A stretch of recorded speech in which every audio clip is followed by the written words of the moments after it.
नमस्ते। ये बहुत ही अद्भुत विषय है। Fate, chance, necessity. इसको यदि हम लोग हिंदी में वर्ड्स, शब्दों का अर्थ निकालें तो फेट भाग्य, चांस संयोग और नेसेसिटी आवश्यकता। अगर हम बाहर से देखें तो ये तीनों चीजें हम लोगों को अलग अलग लगती हैं। जीवन को अगर हम देखें तो जीवन में बहुत कुछ ऐसा होता है जिसके बारे में हम कहते हैं कि संयोगवश। संयोगवश क्यों कहते हैं? क्योंकि हमको समझ नहीं आता कि ऐसे कैसे हो गया। उसमें वे चीज़ें भी होती हैं जिनसे हमारा हृदय उस समय खुश होता है, वे चीज़ें भी होती हैं जिनसे हमें व्यथा होती है, पीड़ा होती है, और हम इन सब चीज़ों को संयोग कहकर टाल देते हैं। संयोग क्यों कहते हैं? क्योंकि वो हमारे एक लॉजिकल थिंकिंग के प्रोसेस में हमने जो एफर्ट किया है या हमने जो सोचा था, इवन हमने जो चाहा था, उसके अनुसार नहीं हो रहा है। तो हम कहते हैं कि वो एक चांस है। बहुत सारी घटनाएं हैं जीवन में जिनको हम चांस कहते हैं। एक दूसरी चीज होती है आवश्यकता। तो आवश्यकता वहाँ ये होती है कि हमें कुछ चाहिए, हमें किसी चीज़ की आवश्यकता है और हम उस दिशा में प्रयास करते हैं और हमको वो चीज़ प्राप्त होती है। तो संयोग और आवश्यकता के बीच में ये एक सूक्ष्म भेद है। संयोग उसे कहते हैं जहाँ हमारे अंदर कोई जागृत रूप में, कम से कम कॉन्शियस रूप में कोई आवश्यकता नहीं थी, लेकिन वो हमें मिल जाता है, प्राप्त हो जाता है, या हमने इसकी कल्पना नहीं की थी कि ऐसा होगा और वो अघटन घटना हमारे जीवन में घट जाती है। और आवश्यकता वो होती है जहां हम किसी चीज के लिए हमारे अंदर एक चाह उठती है, एक संकल्प जागता है और हम उस दिशा में प्रयास करते हैं। अब हो सकता है कि वो चीज हो या ना हो। तो यहां पर यह प्रश्न है कि चांस क्या होता है और आवश्यकता क्या होती है, कहां से जागती है। हम ये कहते हैं कि ये मेरी जरूरत है, मेरी आवश्यकता है, मेरी इच्छा है, मेरे अंदर ये संकल्प है, लेकिन इसके पीछे कौन सी वो अवस्था है, कौन सी शक्ति है, कौन सी प्रोसेस है जो कार्य कर रही है, और इन सब को मिला करके जो अल्टीमेटली हमारे सामने जो चीज प्रेजेंट की जाती है उसको कहते हैं भाग्य। तो भाग्य में इन सब का हाथ है। एक है संयोग, चीजें हो जाती हैं जिनके बारे में हम नहीं समझ पाते। एक है हमारी आवश्यकता है, इसलिए हम प्रयास करते हैं। किसी को घर बनाना है, किसी को विवाह करना है, किसी को कोई जॉब चाहिए, वो प्रयास करता है और फिर वो चीज उसको मिल जाती है। और कई चीज़ें ऐसी मिल जाती हैं जिनको वो ना चाहता था, ना जिनके बारे में वो प्रयास करता था, और इनको मिला करके हम कहते हैं भाग्य। तो सबसे पहले हम इसमें चांस को समझें, क्योंकि सबसे मिस्टीरियस चीज चांस है। तो चांस क्या है? चांस, हम संसार में एक ऑर्डर और रिद्म देखना चाहते हैं, हार्मनी। ये मनुष्य के अंदर ये इनबिल्ट है, और वो हमारा अपना एक मेंटल कंसेप्ट है हार्मोनियस ऑर्डर का। एक माइंड, फॉर इंस्टेंस, लोग ये मानकर चलते हैं और जानना चाहते हैं कि ऐसा हो कि एक अच्छे आदमी के जीवन में, कम से कम जिसको हम अच्छा समझते हैं कि वो एक ईमानदार व्यक्ति है, उसने जीवन में किसी का बुरा नहीं किया, अहित नहीं किया, उसके जीवन में अच्छा हो। तो ये एक हमारे अंदर हार्मनी और ऑर्डर का ये एक रूप है। लेकिन जब उसके साथ ये नहीं होता है, कुछ और हो जाता है, वह जिसको हम समझते हैं कि अच्छा नहीं हुआ, तब हम क्या कहते हैं? हम कहते हैं संयोगवश। या इसका रिवर्स भी होता है कि कोई व्यक्ति है, वो चोरी करता है, उसका दिल साफ नहीं है, उसको लॉटरी मिल जाती है, वो भी बिना कौन बनेगा करोड़पति में गए हुए। तो हम कहते हैं देखो कैसा संयोग है कि इस व्यक्ति को जो ऐसा था, इसके बारे में मैंने बहुत अद्भुत एक्चुअल सुने कि देखो इसका क्या चांस है। कई बार हम लोग ये कहते हैं लक देखो इसका, कि इसको ये चीज कैसे मिल गई, ये तो व्यक्ति इसके योग्य नहीं था। तो वो हम कहते हैं संयोग।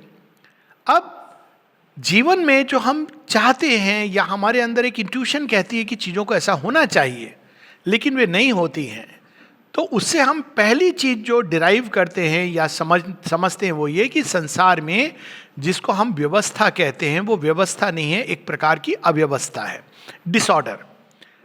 हम लोग क्या करते हैं कि कई बार उसको सीधा जस्टिफाई कर देते हैं। हम कहते हैं नहीं ऑर्डर है, लेकिन क्या ऑर्डर है? पूर्व जन्म का ये सारा लेखा जोखा है। एक महाराज चित्रगुप्त है, उनका यही काम है कि तुम्हारा खाता खोल करके, जैसे भृगु संहिता तुमको भविष्य के बारे में बताती है, चित्रगुप्त महाराज तुम्हें खाता खोल के नहीं ये सब तुमने ही निर्धारित किया है। माता जी हम लोगों को स्मरण कराती हैं कि नहीं, ये संसार, बाहरी संसार में सब कुछ जो होता है वो एक डिवाइन लॉ, डिवाइन ऑर्डर के अनुसार नहीं होता है। और उसका बहुत सिंपल लॉजिकल अंडरस्टैंडिंग है कि यदि सच में ऐसा होता तो संसार में कोई भी पीड़ा कष्ट क्यों होती। लोग अक्सर कहते हैं कि संसार में जो कुछ होता है भगवान की मर्जी से होता है। माँ कहती है यदि तुम ये मान के चलोगे तो तुम सीधा होस्टाइल फोर्सेस के इल्यूजन में चले जाओगे। तब तो हम लोगों को कुछ करना नहीं है, प्रयास नहीं करना है, जो जीवन में हो रहा है उसको हमको स्वीकार कर लेना है, वहां चॉइस की तो कोई बात ही नहीं होगी। और जीवन में कितनी भी विकृतियां, विषमताएं होंगी, हमको ये स्वीकार करना है कि भगवान की इच्छा है। और शायद इसी का एक परिणाम था इसको, इस नासमझी का या बदसमझी का ये परिणाम था कि भारतवर्ष में जब मंदिर तोड़े गए, जब सोमनाथ टेम्पल हुआ, जब मुगल्स आए, हमने सब चीज़ों को भगवान की इच्छा है, ये एक हमारी एक फॉल्स या रॉन्ग अंडरस्टैंडिंग थी जीवन के बारे में। तो यहाँ पर पहली चीज जो हम लोग सीखते हैं वो ये है कि चांस जीवन में, संसार में एक अव्यवस्था है। हम उसको ये नहीं कह सकते कि संसार में मृत्यु, सफरिंग, पीड़ा ये भगवान चाह रहे हैं। कई बार लोग इस तरह की बात कहते हैं, माँ चाहती हैं, न जाने माँ क्या चाहती है। अरे माँ कभी ऐसा चाहेंगी कि किसी बच्चे के, क्या किसी जीव के लिए कष्ट हो? माँ इस पर नहीं डिपेंड करती है कि हम उनकी पूजा करते हैं, भक्ति करते हैं कि नहीं। वो जगन माता है, वो कभी ऐसा नहीं चाहती हैं कि किसी को भी पीड़ा हो, कष्ट हो, दुख हो, वो कभी नहीं चाहती हैं, क्योंकि उनका हृदय तो माँ का हृदय। एक साधारण माँ भी नहीं चाहती है, वो जगन माता है। लेकिन हम लोग अक्सर भगवान की ही इच्छा थी। अब इसका एक टिपिकल जो एग्जाम्पल है, भगवान की इच्छा थी, और इसको समझने के लिए हम लोग थोड़ा सा कुरुक्षेत्र का उदाहरण लेंगे कि जब युद्ध समाप्त हो जाता है तो गांधारी क्या कहती है? गांधारी यही कहती हैं कि कृष्ण तुम्हारी इच्छा से ये सारा विनाश हुआ, क्योंकि he is the last ultimate barrier. और वो श्राप दे देती हैं कि तुमने ये पीड़ा नहीं सही है ना, मैंने कुल का नाश देखा है, तुम भी अपने कुल का नाश देखोगे। और श्री कृष्ण इसको स्वीकार करते हैं। लेकिन अगर हम गहराई में जाएं, श्री कृष्ण स्वयं कहते हैं उनको पीड़ा होती है इस बात से, कहते हैं कि नहीं, ये कुरुक्षेत्र मेरे कारण नहीं है। मैंने तो कुरुक्षेत्र के कुछ दिन पूर्व तक अवसर दिया था कि ये नहीं हो, फिर भी ये कुरुक्षेत्र हुआ। ये बहुत अनफॉर्चुनेट चीज है। Shri Krishna never wanted the battle of Kurukshetra, लेकिन वो एक पॉइंट था जहां धर्म की स्थापना के लिए कोई चारा नहीं बचा था। ये महाभारत में, ये कोई किसी को कोई एक्सप्लेन करने की जरूरत नहीं है। तो अब इसमें हम दो चीजें देखते हैं महाभारत के वार में। एक और श्री कृष्ण का संकल्प। श्री कृष्ण का क्या संकल्प है कि इस संसार में धर्म की स्थापना हो, जो जिसके लिए वो आए हैं। यदा यदा ही धर्मस्य ग्लानि भवति भारत अभ्युत्थानम अधर्मस्य तदात्मान सृजाम्यहम्। तो वो धर्म की स्थापना के लिए आए हैं। ये धर्म कोई रिलीजन नहीं है, कोई टोना टोटका बाहर की कोई चीज़ नहीं है। ये धर्म है कि जो unfolding of the law of truth, Sanatan Dharma, कि वो अपने आप को जब अनफोल्ड करता है और एक नए युग में प्रवेश करता है तो वो एक नई चीज़ लेकर प्रस्तुत करता है हमारे सामने। श्री कृष्ण लाए थे the law of freedom and delight, कि मनुष्य को आनंदित रह सकता है, केवल उसके अंदर ये सारा है, वो फ्री रह सकता है, वो जनमानस साधारण जीवन जीते हुए भी आनंदित रह सकता है। उसको कोई संन्यास लेने की जरूरत नहीं है, उसको कोई ये फिलॉसफी वो फिलॉसफी की जरूरत नहीं है। और वो बड़ा सिंपल रास्ता बताते हैं गीता में, लेकिन मनुष्य को वो स्वीकार नहीं है।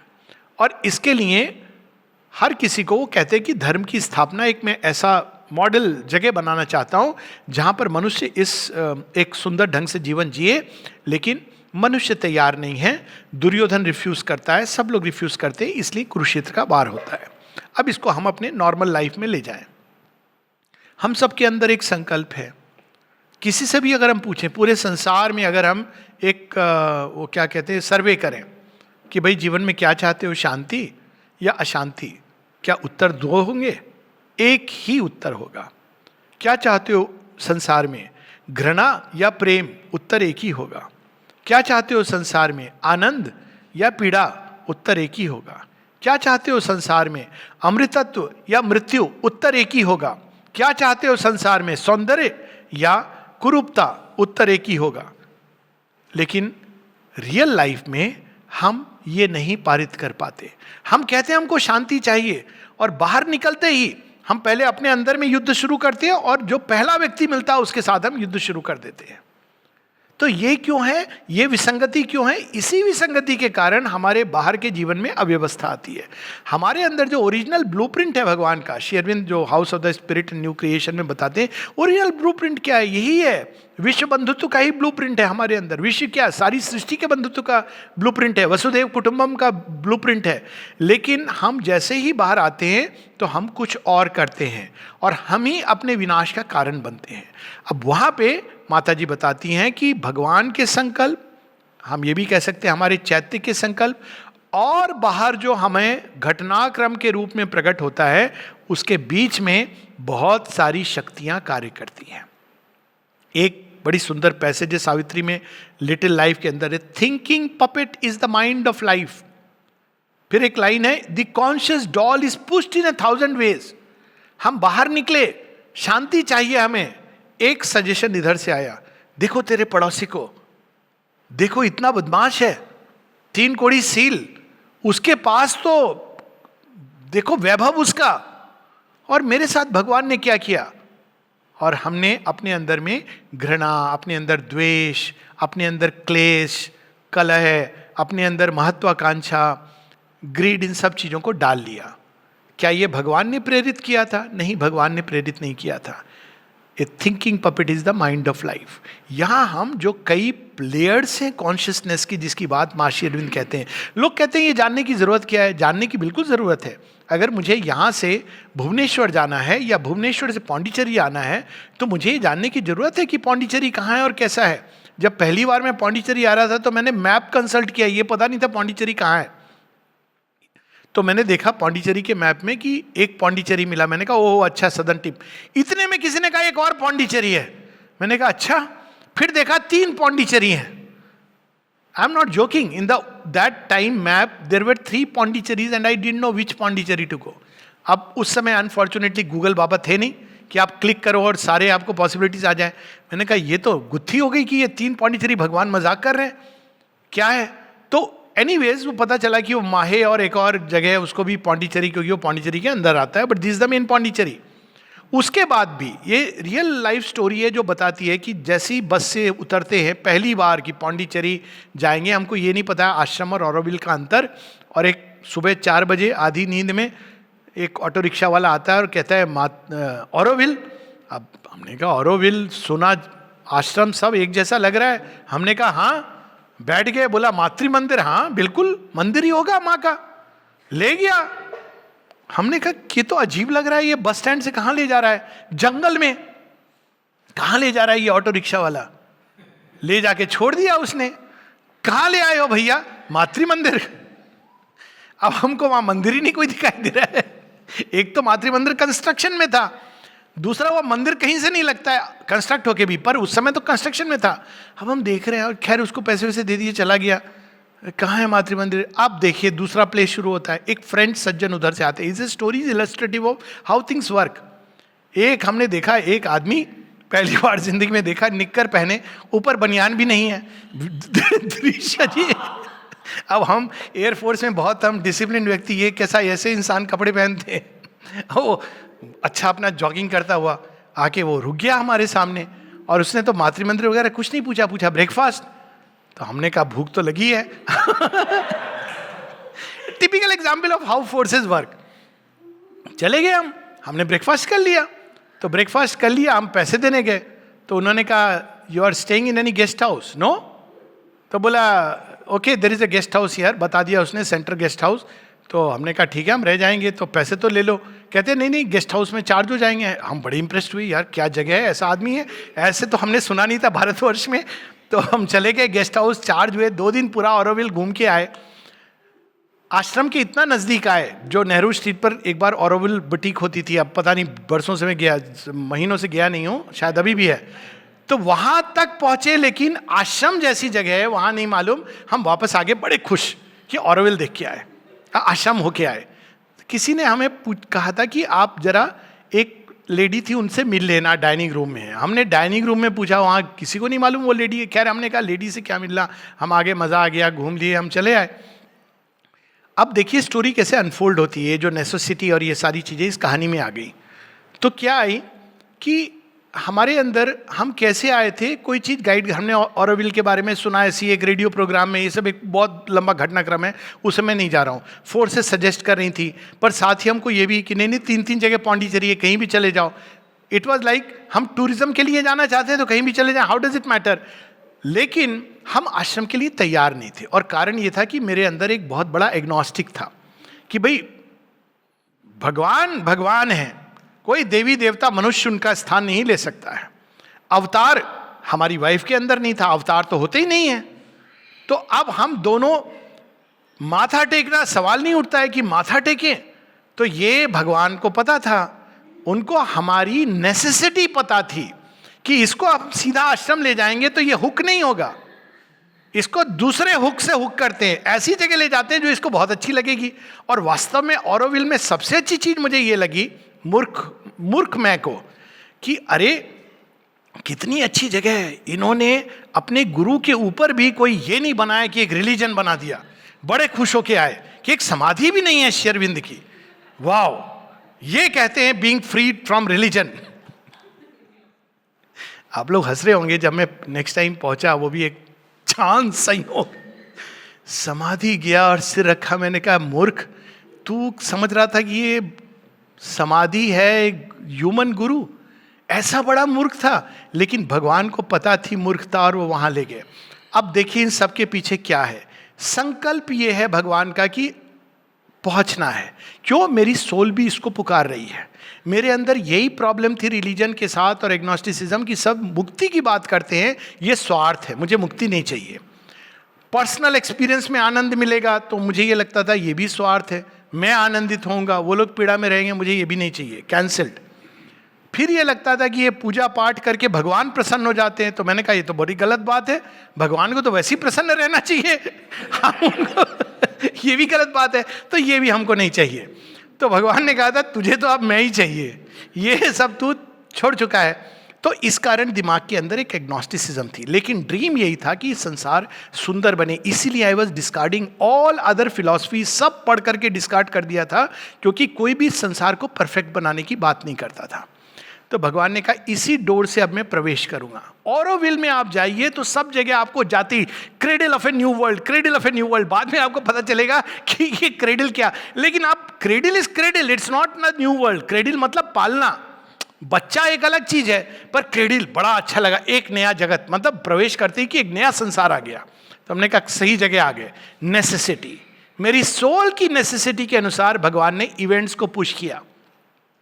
सजेशंस आ रहे थे हर तरह के, फॉर्चुनेटली कोई एडवर्स सजेशन नहीं आया।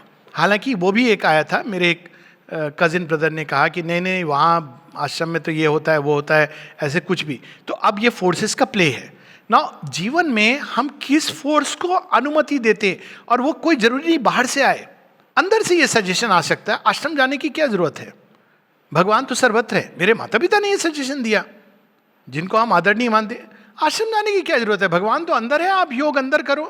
बिल्कुल लॉजिकल बात है, और रैशनल माइंड को तो सही लगता है कि भाई भगवान अंदर है, आश्रम जाने की क्या जरूरत है, सब कुछ उन्होंने लिख दिया है। लेकिन अगर मैं इस सजेशन को मानकर सच मान लेता, तो वो हालांकि मेरे माता पिता से आया है, या कोई सजेशन ऐसे भी किसी के दिमाग में आ सकता है। मैं ऐसे लोगों को जानता हूं जो आश्रम पौंडीचेरी आए नहीं, कहते कोई जरूरत नहीं है, सब कुछ हमारे अंदर है। तो एक बार छोटनारायण जी ने उनको बड़ा सुंदर उत्तर दिया था, कहते हैं हम लोग मूर्ख हैं, तुमको ये लगता है कि हम वहां पत्थर पे अपना माथा घिसते हैं, मूर्ख हैं इतने। उनका तो तरीका था कहने का। एंड इट्स सो ट्रू कि unless you come and start living, you don't know what you are missing. पर ये सजेशंस आते हैं, लोग उस पर अपनी जीवन बिता देते हैं, इधर उधर चले जाते हैं। तो भगवान के विल, जो ओरिजिनल विल है, उसके और हमारे बीच में एक चक्रवात है खेल का, प्ले ऑफ फोर्सेस। वो फोर्सेस चांस क्रिएट करती हैं। कैसे? वो हमें सीधी पटरी पर जाने की बजाय डिरेल कर देती है। They bring into man the incoherencies of fate. एक अच्छा व्यक्ति था, भगवान के रास्ते पर चल रहा था, उसको कोरोना क्यों हो गया? हाँ, पूछते हैं लोग, वो गिर पड़ा, उसको एक्सीडेंट क्यों हो गया? इसलिए हुआ, अच्छा व्यक्ति था, भगवान के रास्ते पर चल रहा था, पर कोई चीज हम सबके अंदर होती है जो डिरेल हो जाती है। और जैसे वो हमारे अंदर में वो डिरेल होती है, वो बाहर उसका एक प्रकटन होता है। भयभीत हो गया, भगवान के रास्ते पर चल रहा था, लेकिन उसके अंदर वो लीप ऑफ फेथ नहीं था कि नहीं, तो उसका जीवन ने एक दिशा ले ली। तो वी डोंट रियलाइज कि एक ओरिजिनल विल और बाहर की घटनाक्रम के पीछे इतनी शक्तियां हैं जिनका जाल है, जिसमें हम उलझे हुए हैं, जिनके कारण इनकोहेरेंसीज ऑफ फेट, वो जो तुम नहीं देखना चाहते हो, नहीं एक्सपीरियंस करना चाहते हो, ऐसा होता है। और कोई जरूरी नहीं कि वो बुरी चीजें हों, यानी जिनको हम बुरी कहते हैं, वे ऐसी चीजें भी हो सकती हैं जिनको हम बाहर से अच्छा समझते हैं। एक और घटना है जहां एक व्यक्ति यहां पर आया, माता जी ने कहा रहने को और माता जी ने काम दिया। नॉर्मली जब माता जी कोई काम देंगी तो आप उसको कहोगे कि दिस इज द अल्टीमेट, अब आगे आप कुछ नहीं सुनोगे। लेकिन माता जी जब फिजिकल बॉडी त्यागती हैं या रूपांतरित होती हैं, तो उस व्यक्ति को एक ऑफर आता है गवर्नमेंट ऑफ इंडिया का, और वो उस काम को छोड़कर चला जाता है जिसको माँ ने दिया हुआ है। अब देखिए इनकोहेरेंस ऑफ फेट, ये अच्छी चीज के रूप में आ रही है, और कैसे सजेशन आती है कि अरे तुम माता जी का बहुत काम करोगे।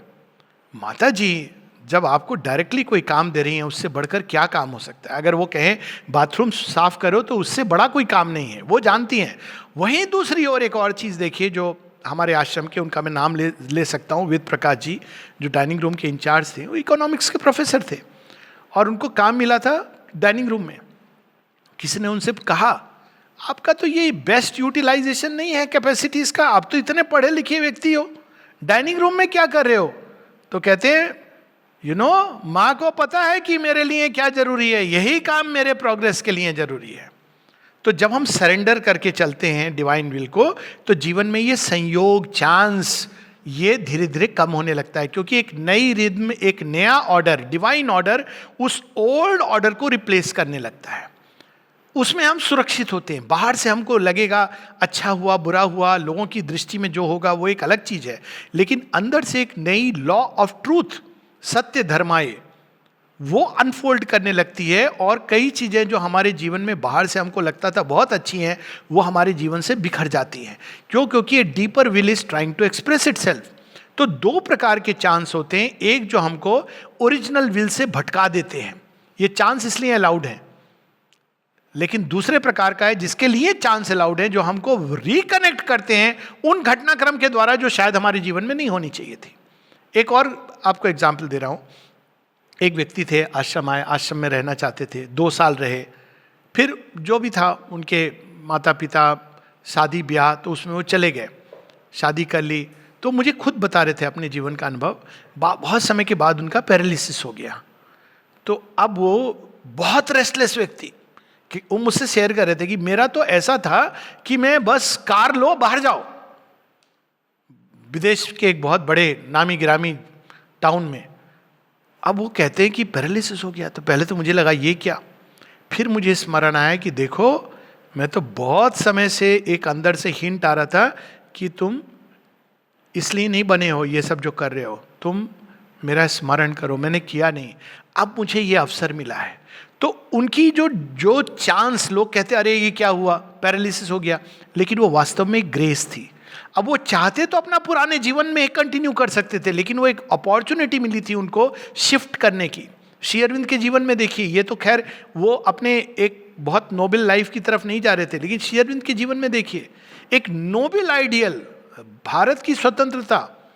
और जब वो जेल में जाते हैं तो क्या कहते बहुत समय से मेरे अंदर कोई चीज मुझे कह रही थी कि इस चीज से अब स्टेप बैक कर लो, स्टेप आउट ऑफ दिस, क्योंकि अब मैं तुम्हें किसी और चीज के लिए तैयार कर रहा हूं। लेकिन मैं नहीं तोड़ सक रहा था उस बंधन को। क्या बंधन था उनका? साधारण नहीं था, कोई पारिवारिक मोह नहीं था, कोई महत्वाकांक्षा, एम्बिशन, ये सब नहीं थी। क्या बंधन था? मेरा राष्ट्र स्वतंत्र हो, भारतवर्ष अपनी गरिमा को प्राप्त करे। मतलब it's a very high and noble Aryan ideal, लेकिन वो भी उनको त्याग करना था ताकि वो एक और अधिक पूरी संसार को बचाने के लिए तप कर सके।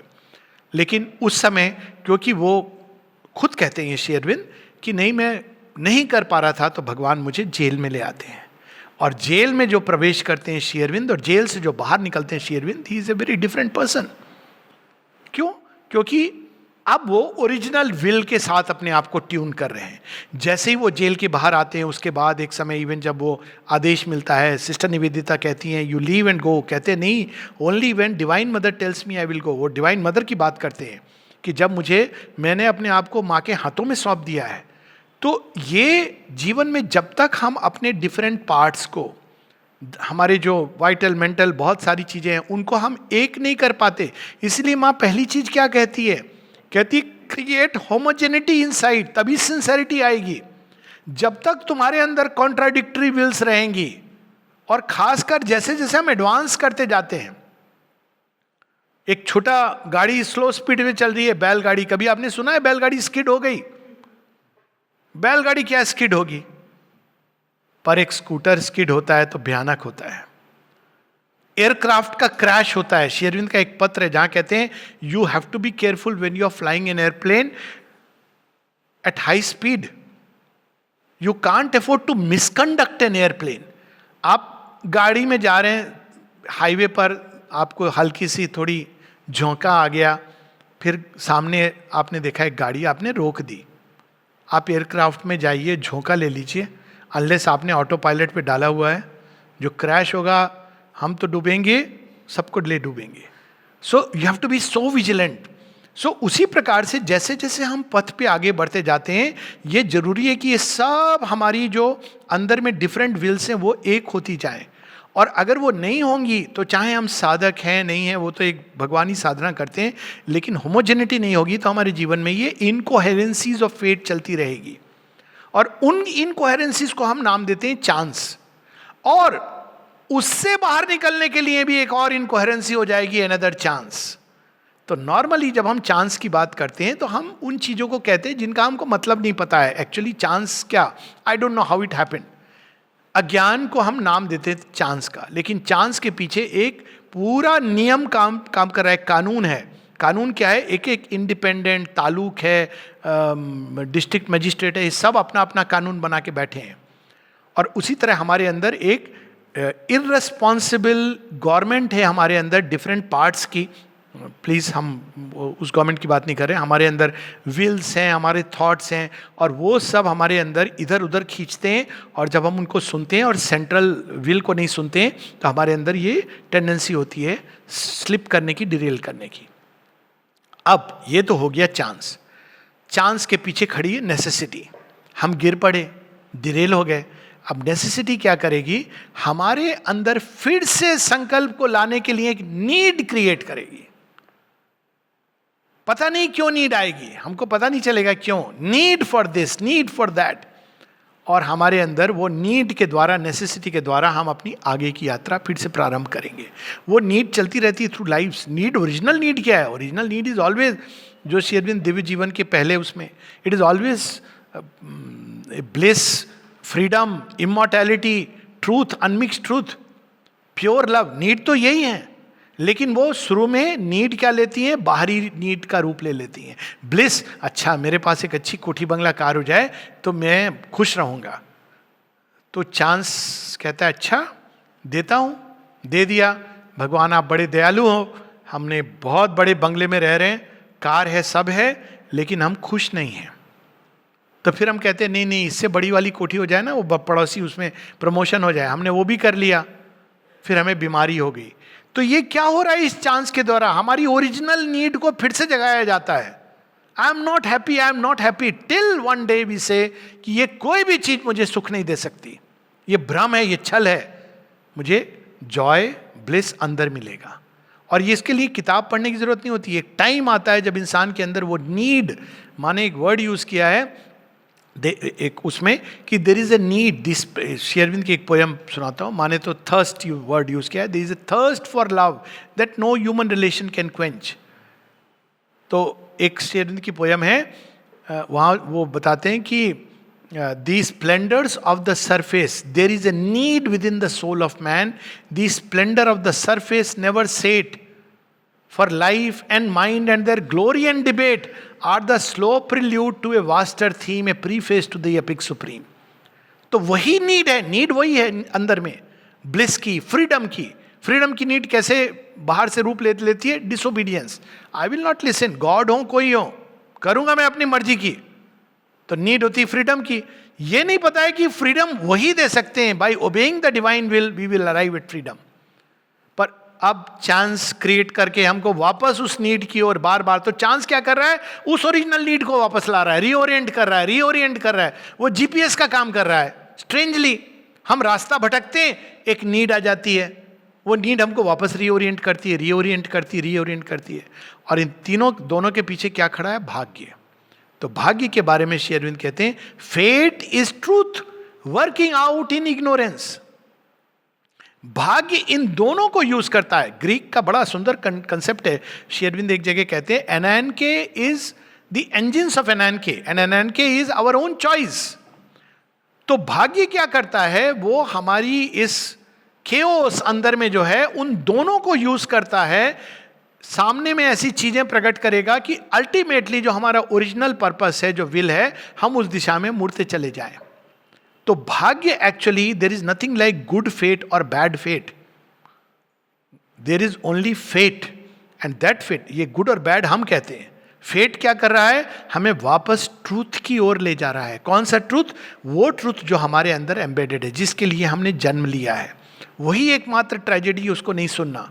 तो fate is truth working out in ignorance. आगे बताते, O king the events that meet thee on the road, though they smite thy body and soul with joy and grief, are not thy fate. हम कहते हैं दुर्भाग्य हो गया, देखो बेचारे को, कोरोना हो गया, दुर्भाग्य हो गया, मृत्यु हो गई, दुर्भाग्य हो गया। क्या पता वो किस नई अवस्था में आएगा और सुंदर बन के आएगा। रिसेंटली में एक सर्कुलेट कर रहा था, एक वो जिसमें लोग कह रहे हैं, अरे उस व्यक्ति को किसी भी तरह मृत्यु से बचाना है, बेस्ट। अरे कौन जाने कि मृत्यु के द्वार से गुजर कर वो एक नवजात शिशु के रूप में आगे की प्रगति करेगा, मतलब हम उसको प्रगति नहीं करने देंगे। Fate is truth working out in ignorance, O king, the events that meet thee on the road, though they smite thy body and mind with joy and grief, are not thy fate. फिर fate क्या है, the goal, the road thou choosest are thy fate. अब देखिए यहाँ element of choice है, chance में choice नहीं है, हो गया, चॉइस है किसकी। हमने एक सजेशन को सुना था, हमारे अंदर कॉन्ट्राडिक्टरी विल थी। तो कार्मिक लॉ में कहते हैं ना कि वो देखो देखो देखो 4 जन्म पहले, ये नहीं है। अगर हम ध्यान से अपने अंदर गहराई में जाएंगे तो हम देखेंगे हमारे अंदर कोई चीज थी जो एक तरह का एक्सपीरियंस ढूंढ रही थी या कुछ उसको चाह थी, तो वो एक दिन ऐसे निकल के आ रही है। माँ एक जगह कहती हैं कि not everything comes from God, it comes from sometimes concealed desires. कोई चीज़ आपके जीवन में घटित हो गई तो लोग कहते हैं देखो भगवान ने दी। माँ कहती है no, they can come from concealed desires. तो बहुत सिंसेरिटी चाहिए देखने को कि ये कंसील्ड डिजायर से आ रही है कि रियली भगवान की गिफ्ट है। और माँ उसका एक सिंपल उदाहरण देती हैं, यदि कोई चीज़ तुम्हारे जीवन में आती है तो तुम एक क्षण को देखो, अगर वो तुम्हारे जीवन में नहीं रहेगी वो चीज़, तो तुम्हें क्या रेस्टलेसनेस होगी कि मुझे चाहिए चाहिए चाहिए। अगर तुम्हारे अंदर रेस्टलेसनेस हो रही है और कोई पार्ट कह रहा हाँ मुझे चाहिए, नहीं मिलेगा तो मैं पीड़ा में रहूंगा, कष्ट में रहूंगा, तो ये मान कर चलो कि ये भगवान की तरफ से नहीं आ रही है, डिजायर की तरफ से आ रही है। क्योंकि चीज़ें बहुत अच्छी भी आ सकती हैं, लेकिन यदि तुम स्थिर भाव से हो, जब वो आती है तो तुम ग्रहण करते हो कि ये माँ का प्रसाद है और उसको तुम माँ के प्रसाद के रूप में टर्न करते हो, ऑफर करते हो। और अगर वो चली जाएगी तो तुम उसको भी भगवान का प्रसाद मान कर रहोगे, तब इसका अर्थ है कि वो डिवाइन विल से आई है और तुमको उसी तरह से अपने लाइफ को लीड करना है। कि कोई भी चीज़ जीवन में आ रही है, चाहे वो एक एम्बिशन की फुलफिलमेंट हो या नहीं हो, तो कई बार मिक्स्ड होती हैं। बाहर से एम्बिशन नेसेसिटी का रूप लेती हैं, लेकिन अंदर से कोई विल पुश कर रही है। ये भी बड़ा इंटरेस्टिंग है।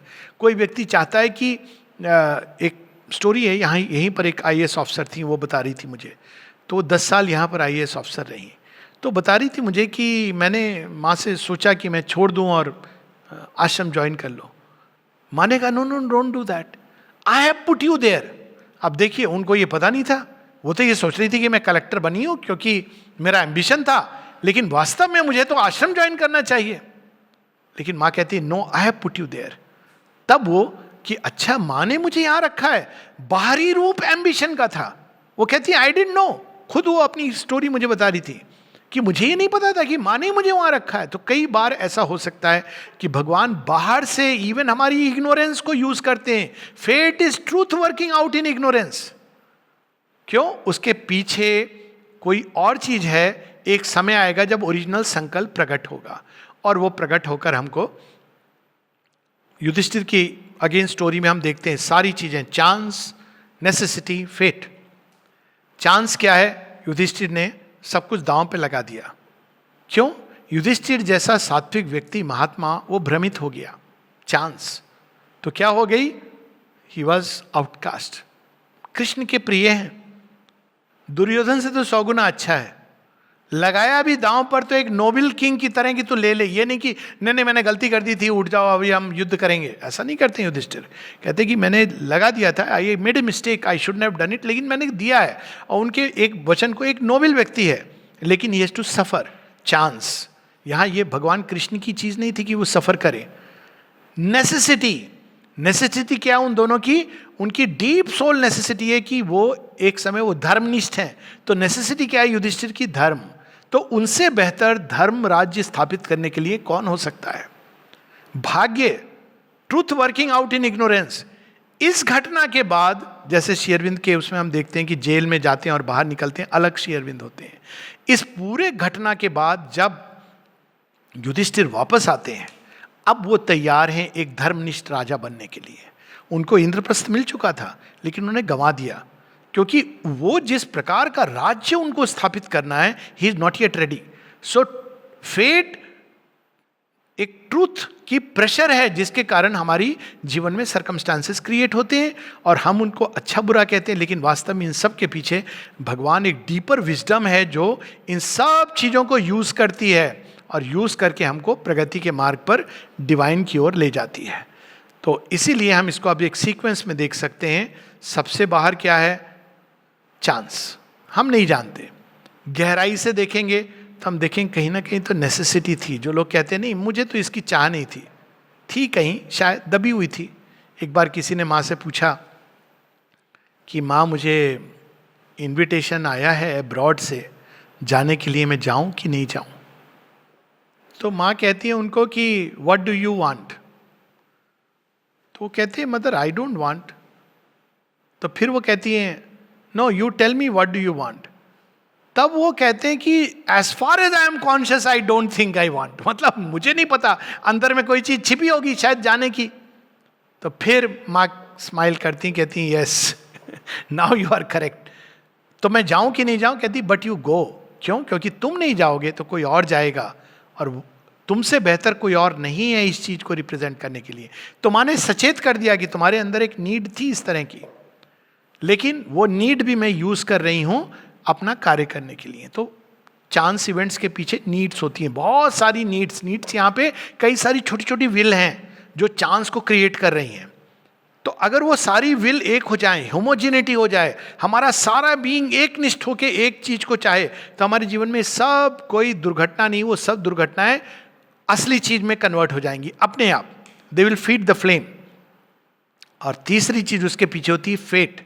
फेट क्या करता है? इन दोनों को यूज करता है। फेट का काम क्या है? उसको हमें ले जाना है उस ओरिजिनल विल के पास। तो ग्रीक मिथोलॉजी में अगर हम देखें तो बड़ा इंटरेस्टिंग है। बहुत सारे देवी देवता हैं, वो अपने अपने हिसाब से संसार को चलाते हैं, लेकिन इन सब देवी देवताओं के ऊपर कौन देवी बैठी हैं? वो है अनानके। अनानके कौन है? वो इन सब देवी देवताओं की मंशा जानती हैं कि ये क्या क्या करने वाले हैं। तो जब अल्टीमेट फेट आने वाला होता है तो वो सबको कहती हैं अब तुम लोग चुप हो जाओ, अब मैं वो करूंगी जो मैं चाहती हूं। लेकिन अनानके ऊपर कौन है? कोई देवी देवता नहीं जानता है कि अनानके के अंदर क्या चल रहा है, लेकिन एक है जो जानते हैं और वो है सीयूस। अनानके उन्हीं की विल को पालन कर रही है। सीयूस सब, जैसे हम लोग के यहाँ देवों के देवो महादेव है, ग्रीक मिथोलॉजी में इज द देवों के देव। अब ठीक है वो अच्छे बुरे हैं उसमें मैं नहीं जा रहा हूँ।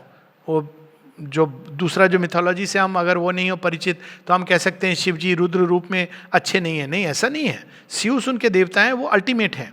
तो अल्टीमेटली सीयूस की विल ही अनानके प्रकट करती हैं, और जब वो कहती हैं कुछ तो सारे देवी देवता को अलाइन होना पड़ता है। पूरे ट्रॉय के वार में हम देखते हैं और वो फुलफिल करती हैं। तो अब इसमें सबसे ऊपर, भाग्य के भी ऊपर होती है divine wisdom and divine will. तो मनुष्य को क्या करना चाहिए? इन सब चीज़ों के चक्रवात से बचने के लिए ये कदापि नहीं कहना चाहिए कि जो हो रहा है जीवन में, एक व्हाट्सएप की गीता आती है ना, जो हुआ अच्छा हुआ, जो हो रहा है अच्छा हो रहा है, जो होगा अच्छा होगा। प्लीज उस गीता को शट करके बाहर कर। श्री कृष्ण ऐसा कभी नहीं कहते।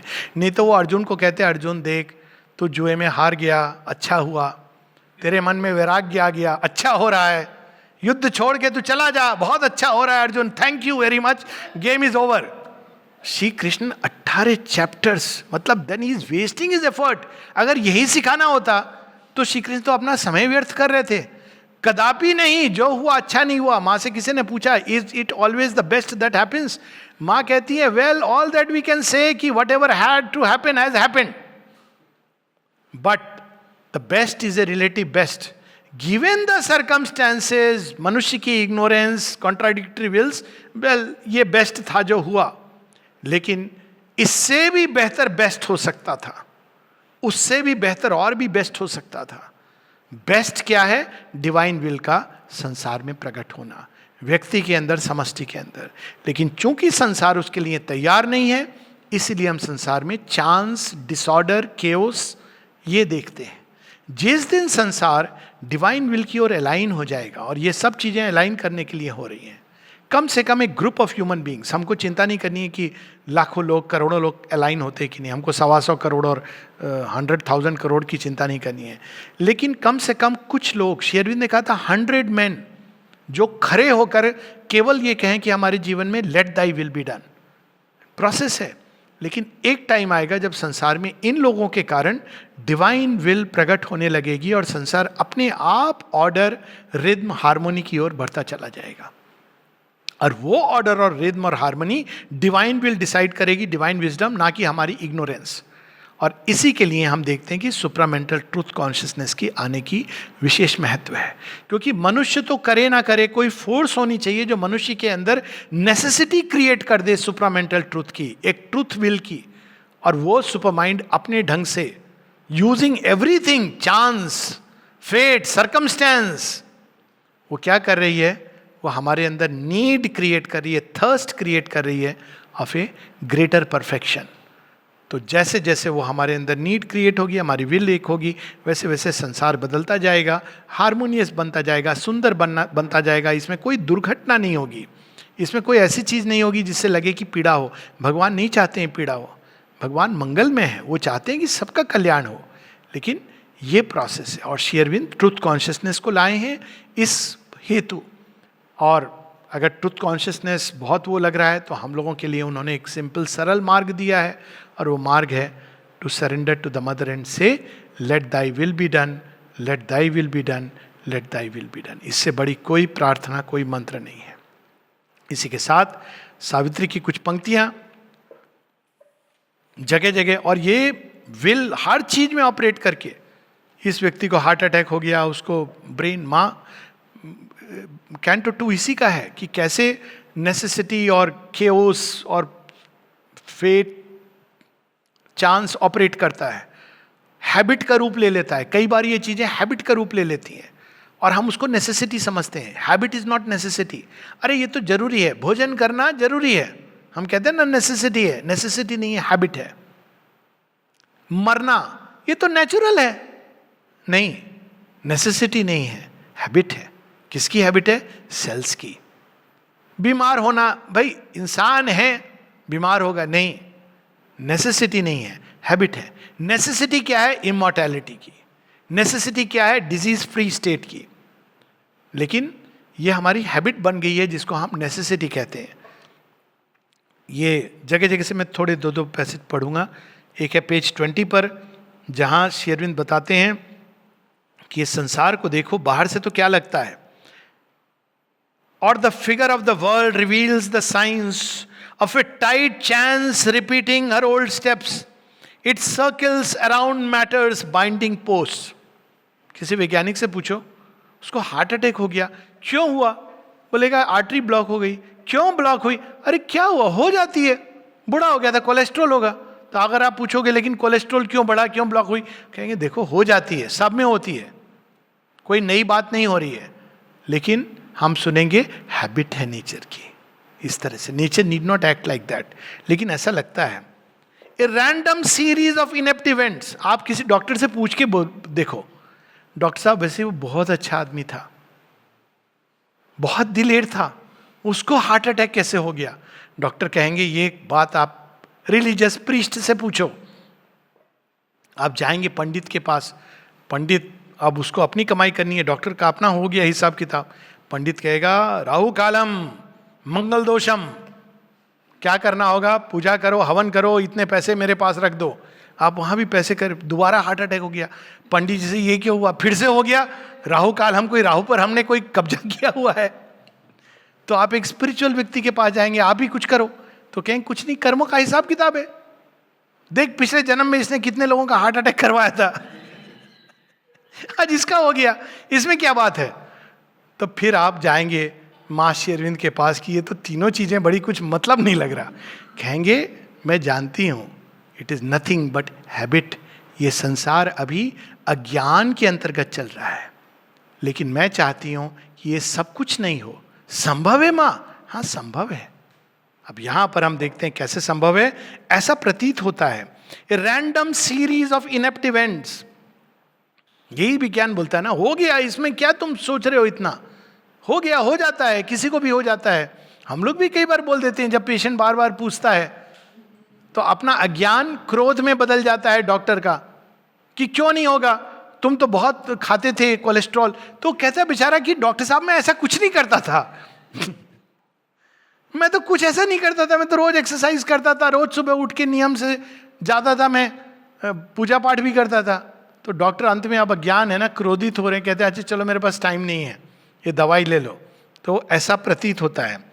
डॉक्टर लोग मानते नहीं है हाँ कि मैं नहीं जानता हूं, भगवान के बाद वही आते हैं ना वो कैसे मानेंगे वो तो ये भी डिक्लेयर कर देते भगवान नहीं है, क्योंकि भगवान हो ना हो डॉक्टर तो है so a random series of inept events to which reason lends elusive sense is here. Reason कैसे लैंड इल्यूसिव सेंस करता है? खाता था ये खूब मक्खन मलाई, देखो चला गया, फंस गया आर्टरी में। दूसरा आपके पास सुमो रेसलर या पंजाब का सरदार जी आ जाएंगे, मोटी तोन ले, कहते हैं मैं तो खूब खाता हूँ, 80 साल का हूँ, कुछ नहीं हुआ। अब तीसरा व्यक्ति पतला सुकड़ा कहेगा डॉक्टर साहब मुझे भी हो गया बाय द वे, मैं तो कुछ भी नहीं करता हूँ लेकिन reason lends elusive sense is here और द एम्पेरिक लाइफ इंस्टिंक्टिव सच। तो डॉक्टर क्या कहेगा, हाँ मैंने 100 लोगों को स्टडी किया, उसमें 90 लोगों को ऐसा होता है, 10 लोग इसमें इधर उधर हो जाते हैं। तो अब हो गया एक्सप्लेनेशन, अब आप क्या कहोगे इसका? बेल कर्व की थ्योरी आ गई। और a vast ignorant minds colossal work, ये सारा संसार में ये ऐसे ही है, इसमें सब ऐसे ही होता है, रैंडमली होता है, इससे निकल जाओ वही अच्छा है। लेकिन but wisdom comes and vision grows with in, इस सब के पीछे एक विजडम है। और वो कैसे आती है? The natures instrument crowns himself her king. अभी नेचर का इंस्ट्रूमेंट कौन बना हुआ है? सोल। जहां नेचर ले जाती है वो चला जाता है, वो कहती है उधर चला जा, उधर चला गया, इधर चला जा, इधर चला गया। एक समय सोल मास्टर होती है नेचर की। जब हम नेचर के मास्टर होते हैं तब हम भाग्य के भी मास्टर होते हैं, क्योंकि तब हम उन सारी फोर्सेस के मास्टर होते हैं जो भाग्य को वीव करती हैं। He feels his witnessing self and conscious power. His soul steps back and sees the light supreme. A Godhead stands behind the brute machine. ये सारा संसार एक यंत्रारूढ़िनी माया की तरह चल रहा है, लेकिन इसके पीछे कौन खड़े? मायाधिपति Shri Krishna. A Godhead stands behind the brute machine. This truth broke in a triumph of fire. A victory was won for God in man. The deity revealed its hidden face. तो ये फेट और चांस हमको भी वो discover करना है अपनी life में। और यहाँ पर कुछ लाइंस और, या यहाँ पर हम लोग अब देखिए इसके पीछे कैसे बड़े सुंदर ये लाइंस हैं। I just read it quickly. ये है पेज 389 पर। श्री अरविंद कह रहे हैं, But now the destined spot and hour were close. Unknowing she had neared her nameless goal. For though a dress of blind and devious chance is laid upon the work of all wise fate. All wise fate. ठीक जानते हैं कि क्या हुआ, क्यों हुआ, लेकिन हम नहीं जानते, हम अज्ञान में हैं, तो हम ब्लेम करते हैं, कंप्लेन करते हैं. Our acts interpret an omniscient force that dwells in the compelling stuff of things. Fate is the compelling stuff of things, the will. And nothing happens in the cosmic play but at its time and its foreseen place. ये भी सत्य है, इससे भी बड़ा सत्य. अब देखिए लेवल्स ऑफ ट्रूथ डिस्क्लोज कर रहे हैं, और यहां पर इसी चीज को अशुपति कह रहे हैं. जब वो देखते हैं कि सावित्री के जीवन में भी ये घटना कुछ ऐसी है कि इसका जो चोजन हस्बैंड है, he is going to face some problem. वो देखते हैं कि एक बादल आता है और बिजली कौनती है और बादल छट जाता है. अब नारद तो जानते हैं कि ये बादल नहीं है, मृत्यु है, तो चुप हो जाते हैं. रानी पूछ रही हैं नारद से कि बताओ बताओ क्या होने वाला है. नारद कहते हैं जरूरत क्या है आपको जानने की. तो अशुपति बीच में इंटरवीन करते हैं. वो क्या कहते हैं, जब सावित्री कहती है मैंने तो चुन लिया है, नारद ने बता दिया है कि ऐसा होने वाला है, मृत्यु होने वाली है, तो उसकी माँ कहती है जानबूझ के तू ये क्यों कर रही है, ये तो ट्रैप है तेरे लिए, क्यों जा रही है. तो उस समय इसके पहले कि नारद कुछ कहें, अशुपति कहते हैं, क्योंकि उन्होंने ये देख लिया है कि क्या होने वाला है. वो देख चुके हैं कि सत्यवान के साथ, वो कंटेक्स्ट ये है कि अभी मृत्यु का सत्यवान का नहीं बताया, सावित्री ने बता दिया है कि मैंने चूज किया है सत्यवान को. और तब अशुपति देखते हैं कि एक शैडो है उस नाम के ऊपर और एक लाइट है जो चेस कर देती है. तो वो कुछ कहते हैं इसके पहले कि रानी कुछ कहे और नारद कुछ कहे. वो कहते हैं मूल रूप में, well hast thou done and I approve thy choice. योगी हैं, वो कुछ पूछते नहीं है, वो जानते हैं कि लाइट है, अगर शैडो के पीछे, हर शैडो के पीछे एक लाइट है, it will take her through this. यही उसकी यात्रा है. If this is all then all is surely well. If there is more then all can still be well. Whether it seem good or evil to men's eyes, only for good the secret will can work. और यहां पर ये दो line remarkable हैं. Our destiny is written in double terms. Through nature's contraries we draw nearer God. तो हम कहते हैं अच्छा भाग था, सौभाग्य था, दुर्भाग्य था. इन दोनों के पीछे वास्तव में वो इटरनल गुड है, विल है, जो दोनों को यूज करती है हमको पास में ले जाने के लिए. तो ये इससे भी बड़ा सत्य है. और फाइनली जो सबसे बड़ा सत्य है वो हम यहां पर देखते हैं, जहां पर अशुपति को वाणी सुनाई देती है कि हमारे पास ये दो चॉइसेस होती हैं. एक, हम अज्ञान के जीवन में जिए तो हमारे जीवन में ये सब होता रहेगा, चांस होगा, फिर नेसेसिटी, फिर कोई और चांस होगा, या हम डिवाइन विल को अपने को अलाइन करें. ये हमारे पास दो चॉइसेस हैं. तो यहाँ पर श्री अरविंद हम लोगों को क्वेश्चन कर रहे हैं, page 370. O force compelled fate driven earth born race. Unfortunately हमको ऐसे मार्ग से गुजरना पड़ता है. O petty adventurers in an infinite world. बने हो अनंतता के लिए, लेकिन सीमित में सुखी हो. सीमित सुख देगा ही नहीं, वो तो चला जाएगा. श्री अरविंद ये बताते हैं कि blows come on all human beings because वो अटैच्ड होते हैं, किसी कर्म के कारण नहीं, अटैच्ड होते हैं हम स्मॉलनेस से. स्मॉलनेस चीज़ें हैं, लेकिन उनको भी ये मानकर जब हम चलें कि वो भगवान की हैं, तब हम वैसे नहीं जुड़ेंगे. हम उनके साथ रहेंगे, लेकिन हम उनसे क्लिंग नहीं करेंगे. And prisoners of a dwarf humanity, how long will you tread the circling tracks of mind around your little self and petty things, but not for a changeless littleness where you mend, not for vain repetition where you build, out of the immortal substance you were made. Your actions can be swift revealing steps, your life a changeful mold for growing gods. अब दो destiny operate कर रही हैं. एक ignorance में operate कर रही है और एक हायर डेस्टिनी है जो नॉलेज में ऑपरेट कर रही है. अब यहां पर उसका वर्णन आता है. A greater destiny waits you in your front. This transient earthly being, if he wills, can fit his acts to a transcendent scheme.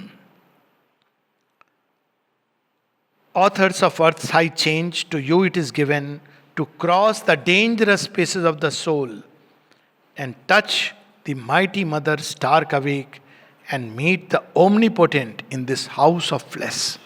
तो ये दो डेस्टिनी है हमारे पास. हम चाहें तो इग्नोरेंट डेस्टिनी को लीड करें जिसमें ये सारी चीजें हैं, या हम डिवाइन विल के साथ to tune in to that transcendent scheme. एक हमारा एजेंडा, ईगो एजेंडा, डिजायर का agenda which creates chaos and confusion, और एक greater agenda, the divine agenda, जो हमको harmoniously, beautifully, through ordered, in a nice divine order, हमको हमारे greatest fulfilment की ओर ले जाएगा. Let thy will be done O mother, let thy will be done O mother, let thy will be done O mother. Thank you. नमस्ते. हाँ, एक question ले लेते हैं. Karma is only a mechanism. कर्म क्या है? वो फेट, चांस, नेसेसिटी से कैसे रिलेट होता है? तो कर्म के पीछे एक संकल्प होता है. संकल्प, हम जिसको संकल्प कहते हैं, वो हमारे अंदर बहुत सारे छोटे छोटे संकल्प, बहुत सारे सजेशंस हमारे अंदर आते हैं. थॉट का रूप लेते हैं, इमोशन का रूप लेते हैं, बहुत सारे रूप लेते हैं. जब हम उसको, अब यहाँ से कर्म शुरू हो गया, थॉट के लेवल पर ही वो कर्म शुरू हो गया. अब एक ऊर्जा हमारे अंदर जागृत हुई जो एक डायरेक्शन ले रही है. जब हम फाइनली उसको एक फाइनल पाथवे दे देते हैं तो वो हमारा एक, कहते हैं, कर्म हो गया. अब वो एक एनर्जी जो बाहर गई है वो अपना कोर्स रखेगी. तो अगर हमने ये कर्म एक अज्ञान की अवस्था में, डिजायर्स के इंपल्शन में, हर तरह के सजेशन के अंदर किया है, तो उस कर्म का प्रतिफल होगा जो सुख देगा, फॉलोड बाय दुख.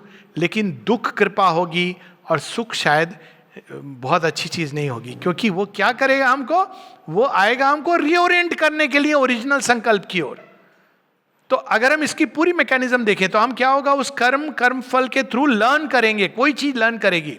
हो सकता है हमारा बाहरी मन कहे कि अरे भगवान क्यों उन्होंने मेरे, why the divine is playing spoil sport. लेकिन वो वास्तव में स्पॉइल स्पोर्ट नहीं है, वो ट्रू स्पोर्ट है. चूंकि हमने वो कर्म इग्नोरेंस और डिजायर और ईगो के इंपल्शन में किया था, तो वो एक फॉल्स नेसेसिटी, जैसे कुछ लोग कहते हैं ना, हमको शराब पीने की हमारी नीड है. नीड नहीं है, वो आर्टिफिशियल चीज है. ऐसी ही नीड धन कमाने की होती है. नहीं, ये तो जरूरी है, जरूरी नहीं है, नशा है. हर चीज एक प्रकार का वो नशा है. तो अब हम उस दिशा में जाते हैं तो उसका परिणाम होता है. तो वो परिणाम ये नहीं होता है कि बुरा, अच्छा, पाप, पुण्य, ये नहीं है. वो परिणाम इस प्रकार का होता है कि वो हमको, हमारी सोल को अल्टीमेटली अवेकन करेगा.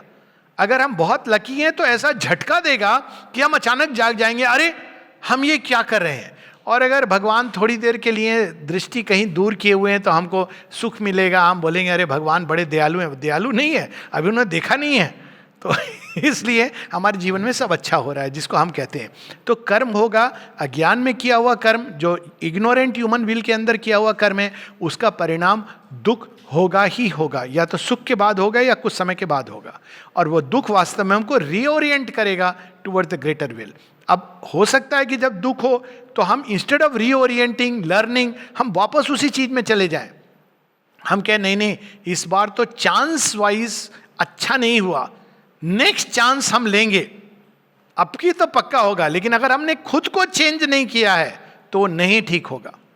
We have to change to have it work out. एक स्टोरी, कई बार मैंने इसका जिक्र भी किया है कि हमारे एक सज्जन जिनको जानता हूं, तो उन्होंने 5 बार विवाह किया और 5वीं बार तो मेरे से विटनेस बना मैं. तो मैंने उनको कहा भी मुझे विटनेस, तो 15 दिन लास्ट किया. क्यों? क्योंकि वो खुद को नहीं बदल रहे हैं. वो चाहते हैं कि बाहर में वो व्यक्ति बदला हुआ हो, रेडीमेड, परफेक्ट परफेक्ट परफेक्ट. हम खुद को नहीं बदलेंगे तो हमारे कर्म का वही फल होगा. क्योंकि वो प्रतिफल क्या बता रहा है कि वी चेंज विद इन. और जिस दिन हम स्वयं को बदल देंगे तो हम देखेंगे कि जैसे जैसे हमारे अंदर की विल ट्रूथ के साथ अलाइन हो रही है, तो वही कर्म, उसका फल बिल्कुल भिन्न हो रहा है. तो अल्टीमेटली जो लॉ ऑफ कर्मा है, it's a law of learning and progress. And that learning and progress is not a mental learning. हालांकि जिसका माइंड खुला हुआ है तो माइंड में भी लर्निंग होगी, but it's a law of the soul's evolution through failure and fall, as much through victory and gains. तो ये है in a nutshell the law of karma. It's a law of learning and progress. It's not a law of reward and punishment. तो अगर हम ignorance में, और इसीलिए if you want to succeed, know the game well. So the game कर, knowledge तो यही कि अल्टीमेटली एक ही विल है संसार में, सुप्रीम विल. तो उससे अलाइन कर लो तो बस, पंजाबी में बोलते ना बल्ले बल्ले, वाह वाह. अलाइन नहीं करो, होगा. जब आएगा कष्ट तो बोलो भगवान अच्छा आपने ये याद दिलाया, मुझे भूल गया था मैं. तो this is the law of Karma. इसका रिवार्ड पनिशमेंट से कुछ लेना देना नहीं है. Good Karma, bad Karma. तो अगर गुड और बैड के हिसाब से तो अर्जुन को श्री कृष्ण बहुत भयंकर कर्म करने के लिए कह रहे थे, घोर कर्म. अर्जुन भी कहते हैं आप कैसे भगवान हो, मैं मानता हूं भगवान हो, आप कह रहे हो कि युद्ध, तू गुरु का वध कर, अपने बड़े लोगों का वध कर, कुल का नाश हो जाएगा, आप कैसे भगवान हो. तो बैड कर्मा हुआ. तो कृष्ण जी कहते हैं कि बैड गुड की बात नहीं है. मैं तो, ये व्हाट्सएप वाले कृष्ण जी हैं, ओके, बट ये एसेंस है उनका. वो कहते हैं संसार में एक ही संकल्प है, और वो संकल्प आज के समय पृथ्वी पर मैंने धारण किया है. He reveals the avatarhood. तो मैं जो कह रहा हूं तू अगर वो करेगा, दैट इज द लॉ. आज के समय में मेरे से पहले किसी और ने धारण किया था, और आने वाले समय में इसी सेंट्रल संकल्प को मैं ही श्री अरविंद और सीमा के रूप में प्रकट होऊंगा, तब तू उनकी बात सुनना. तो दिस इज दी. आप बोलोगे नहीं नहीं हम तो वो वाला बात सुनेंगे. तो because that will unfolds itself in time. No, अब श्री राम के समय में एक पशु के जीवन में इतना ही बहुत था कि एक इल्यूमिन माइंड का संकल्प. अब नेक्स्ट लेवल पर वो विल अपने, वो विल कोई रिजिड विल नहीं है. कहने का मतलब ये है कि वो विल एक फिक्स्ड डॉगमा नहीं है कि एक रिलीजन का, जो कहीं डेजर्ट लैंड में किसी सो कॉल्ड संत महात्मा ने कह दिया कि ऐसे ही करो. अरे वहां के लिए ठीक था. जो लोग बड़े ब्रूटल हैं उनको कहा 5 बार बैठ करके भगवान को याद करो. अब वो एक दूसरे का खून खराबा कर रहे हैं तो यही कर ले. लेकिन अब क्या संकल्प है, अब ये नहीं है 5 बार आप बैठ करके एक भगवान का याद कर लो, संध्या वंदन कर दो, जनेऊ धारण कर लो. अब भगवान ने ये सब तोड़ डाला. कहा तू नित्य स्मरण कर, सदैव स्मरण कर, हर क्षण मेरा स्मरण कर. श्री कृष्ण ने भी ये कहा, और मेरे संकल्प के हिसाब से जी, बिकॉज अब मैं यहाँ एक नई सृष्टि लाने वाला हूँ. तो will has to, our will has to attune to the divine will. यही सावित्री में है कि अगर if our human will can attune to the divine will, there will be no more problem. और सारी जो योग में सिखाया जाता है, डिसिप्लिन, साधना, process, ultimately and result is this कि attune yourself to the divine will. If you look closely, विस्तार में मैं नहीं जा रहा हूँ उसके, और उसको हम लोग कुछ लाइन सावित्री की जिससे हम लोग समाप्त भी कर सकते हैं. Way of fate and problem of pain में ही है. जब वो नारद प्रारंभ करते हैं बताना, तो वो क्या कहते हैं, यही कहते हैं. जब रानी कहती है कि कैसा संसार है, मेरी बच्ची ने तो कभी कुछ गलत नहीं किया, ये उसके साथ क्यों हो रहा है. अब गलत किया होता तो वो कह देती ना कि अरे पाप का तो परिणाम ये होगा. अब सावित्री के जीवन में कहाँ से, वो तो निष्कलंक निष्पाप, जिनके मन के अंदर आज तक कभी कोई और सत्यवान नहीं आया, दैट इज सावित्री. जिसने जीवन में जो वर्ण किया वो वर्ण किया, उसके पहले किसी को वर्ण नहीं किया, बाद में किसी को वर्ण नहीं किया. That was the love she embodied. इसीलिए जब सती की बात करते हैं तो सावित्री की बात होती है.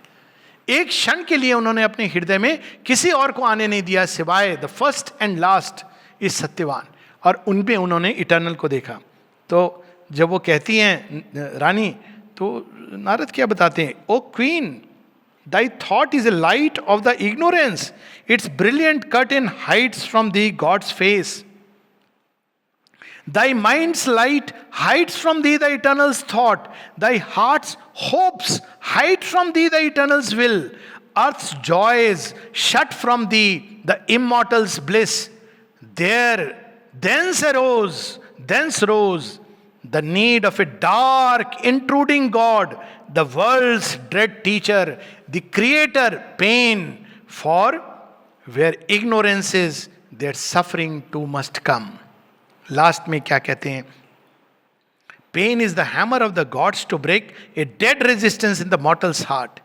His slow inertia is of living stone. If the heart were not forced to want and weep, his soul would have lain down content at ease and never thought to exceed the human start and never learned to climb towards the sun. अब इसको अगर हम पढ़ें तो लगता है कि pain is a grace and a blessing and pleasure is भगवान भूल गए.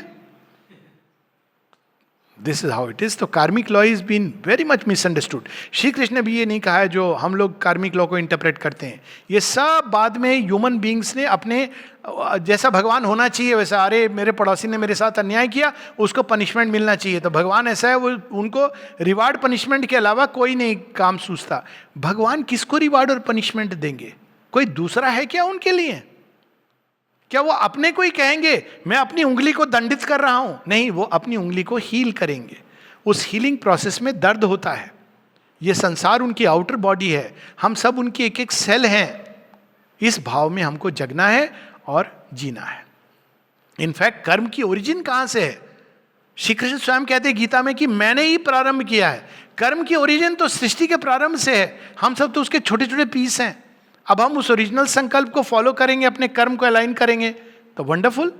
नहीं अलाइन करेंगे तो chance, necessity and everything else. Thank you. नमस्ते.